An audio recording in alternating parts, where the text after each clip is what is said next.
one of the most untouchable fighters to ever lace gloves. Muhammad Ali made world-class punchers swing at air. With his hands down and feet floating, he turned movement into a weapon, dominated through rhythm, and left opponents confused with his extraordinary speed. By the end of this video, you'll know Ali's amazing style and fighting methods that you can practice in your way.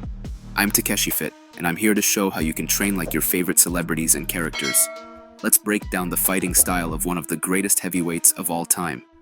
Before he was the greatest, Cassius Clay was a fast-talking kid from Louisville. No one feared his punches. What they missed was his feet.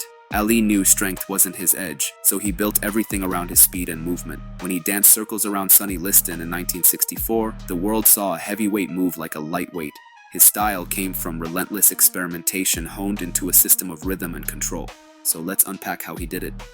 Ali's speed came from his bouncing rhythm, which kept him light and ready to control distance. That bounce is the foundation of his style, a constant flowing rhythm that kept him light and ready for everything else. His footwork, slips, and punches. His heels barely touched the canvas. Ali kept his knees slightly bent and his body loose. And those low hands, they were a trap, not a mistake. So why did the low guard work for him?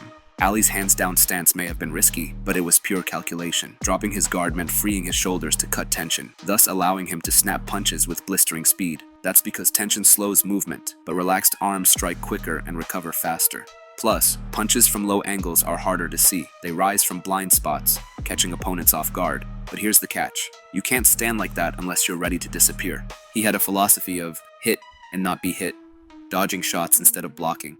Sure, Ali occasionally blocked hits, but he prioritized creating distance and angles to make punches miss. His go-to move was a smooth three-step flow. Step back, slide left, and pivot out.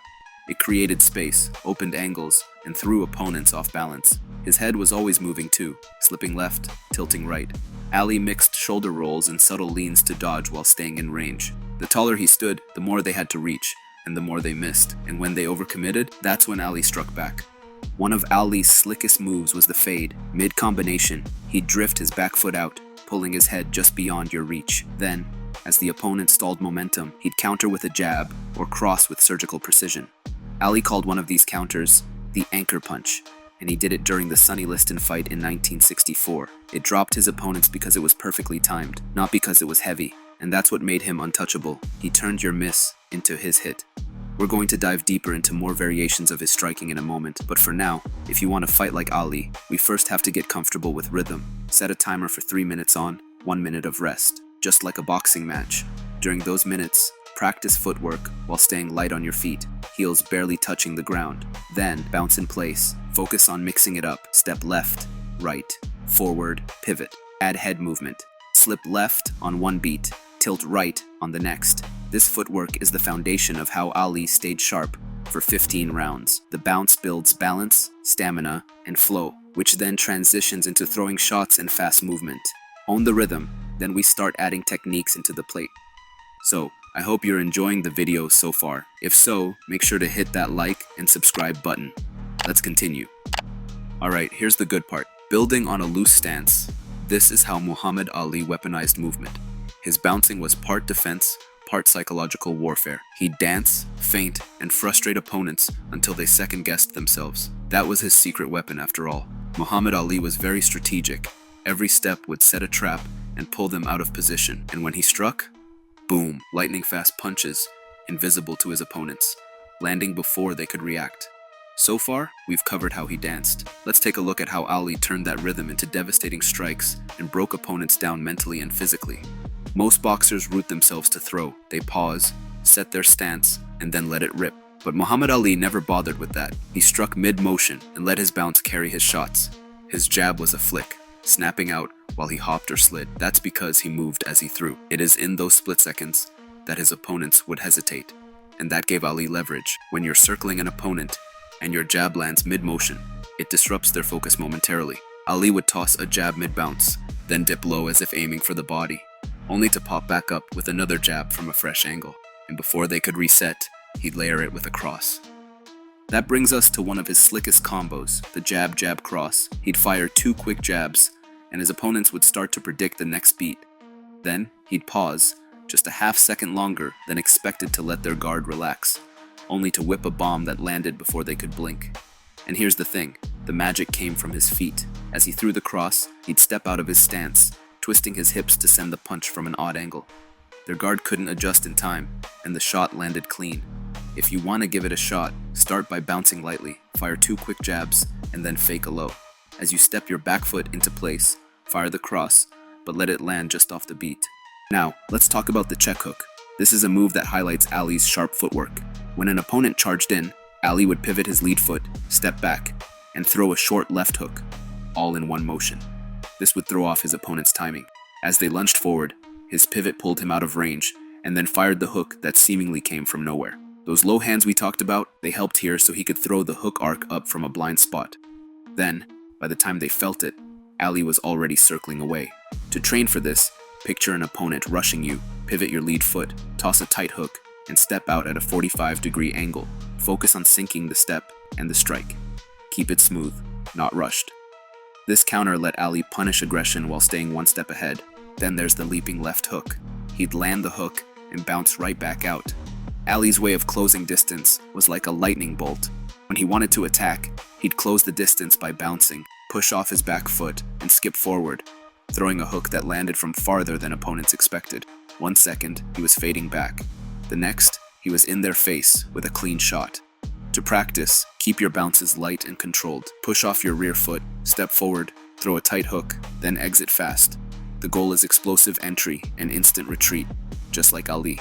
Next up, the fade cross. This is another method used by Ali quite frequently. His opponent would swing, and he'd fade, his back foot sliding just enough to let the punch sail past his shoulder.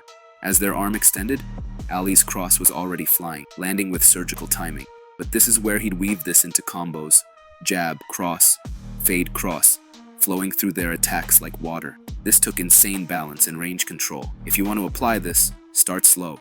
Practice a jab cross, then fade back and throw another cross, or mix it up mid-combo. Jab, cross, slip, fade, cross. The drill builds your ability to vanish and strike in the same breath. Ali's shovel hooks and uppercuts were just as clever. When opponents crouched or crowded him, instead of blasting wild haymakers, he'd slip in short, angled shots. Shovel hooks at 45 degrees, slicing behind a jab or under a high guard. If they dipped too low, Ali would drop a tight uppercut, clean and precise. These punches landed because Ali threw them between their reactions. He'd find the gap, whether that meant throwing them mid-circle or right after breaking a clinch. Ali would mix in the punches, often with 2 or 3 punch combos, like the jab cross, cross hook, and double jab, each one setting up the next. One shot would create an angle, and their reaction opened another. This is the thing about Ali. He had an arsenal of shots ready to be unloaded. Unlike some boxers who repeated textbook combos, Ali would often read the fight and adapt to it, like a jazz musician improvising. To build this, he'd focus on simple combos and then link them dynamically. Let a jab cross flow into a hook if they flinch, or double the jab if they freeze. Now, let's break down what Ali did when he got backed into corners. This is a masterclass of tactical defense plus psychological warfare.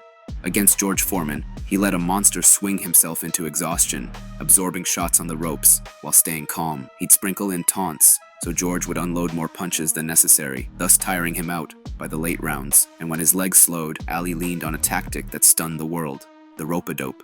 He'd level change to duck under hooks and slip out sideways, or he'd angle his lead foot, toss a short punch, and spin off the ropes. Sometimes, he'd extend an arm, touch their head, and push to create space. When his legs got tired, he moved his body with a clean display of balance to direct their force instead of fighting it. But if those didn't work, Ali did the clinch. Up close, he'd grab the back of their neck with one hand and pull their weight down to tire their legs. His other arm floated, blocking or checking their free hand to stop clean shots. He'd lean, whisper, and frustrate them until their rhythm broke. The clinch became a reset button. He'd even flow into it mid-fight, throw a lead hook to make them dip, step forward and wrap their neck in one smooth motion. Or he'd fade a shot, step back in, and clinch before they could reset. It might not have been flashy, but it kept him safe. But above all, Ali's mind was his sharpest weapon. He had something that most wouldn't always factor in, as Muhammad Ali had the gift of words, eyes, and presence. In the ring, he'd talk constantly and mutter after landing shots, laughing when his opponents missed to disrupt their plans. And when they got emotional, you know that's when Ali got in their skin. Now, this man was a master at social jiu-jitsu because he was skilled at controlling narratives. But you don't need to trash talk. Just know that training like Ali means staying calm, and sticking to your guns. There are plenty of things we can learn from Muhammad Ali, but know that you're not here to copy him or his style. Study his rhythm, his angles, his calm under fire, to build upon your own way of fighting. And that's how you become harder to hit, harder to predict, and harder to break. What do you think about Ali's style? Let me know in the comments down below. If you've made it this far, consider dropping a like and a subscribe. Thank you for watching. I'll see you in the next one.